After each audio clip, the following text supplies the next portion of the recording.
Είμαι η Αφροδίτη από το pasok.formotion.com. Θα σας διαβάσω τις πρόσφατες δηλώσεις του Προέδρου του Πασόκ Γιώργου Παπανδρέου για τις πρόσφατες εξελίξεις. Στην πολιτική, υπάρχουν στιγμές που λυπάσαι όταν επιβεβαιώνεσαι. Το όχι των Ιρλανδών δείχνει, με τον πιο ξεκάθαρο τρόπο ότι, όταν οι δυνάμεις για μια δημοκρατική και κοινωνική Ευρώπη κρύβονται, επικρατούν οι δυνάμεις της συντήρησης και της ευρωφοβίας. Καθήκον των ηγεσιών ήταν να πείσουν τους λαούς και να δημιουργήσουν μια δυναμική του ναι σε όλη την Ευρώπη. Δεν το έπραξαν.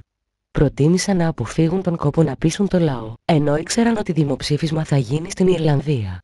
Έτσι, χωρίς ευρωπαϊκό δημόσιο διάλογο και ενημέρωση, για άλλη μια φορά, η Ευρώπη πέφτει θύμα μιας πολιτικής πρακτικής που φοβάται το λαό. Αλλά, όποιος αποφεύγει το λαό, εισπράττει όχι. Σήμερα, πρέπει να το καταλάβουν όλοι στην Ελλάδα και στην Ευρώπη. Δεν θα προχωρήσουμε παραπέρα την ευρωπαϊκή ενοποίηση, αν δεν πείσουμε το λαό. Ενημέρωση, διάλογος, γνώση δίνουν τη δυναμική του ναι.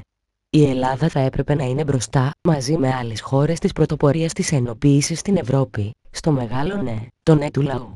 Δεν περνάνε στα κρυφά οι μεγάλες αποφάσεις. Το ναι πρέπει να το πουν οι ευρωπαϊκοί λαοί. Και θα είναι ναι μόνο σε μια δημοκρατική και κοινωνική Ευρώπη. Και οι ηγεσίες τους, ένα καθήκον έχουν. Να πείθουν και όχι να κρύβονται. Γιώργος Παπανδρέου. Στο pasok.formotion.com μπορείτε να μάθετε περισσότερα αλλά και να συμμετέχετε στην κουβέντα για τις πολιτικές εξελίξεις.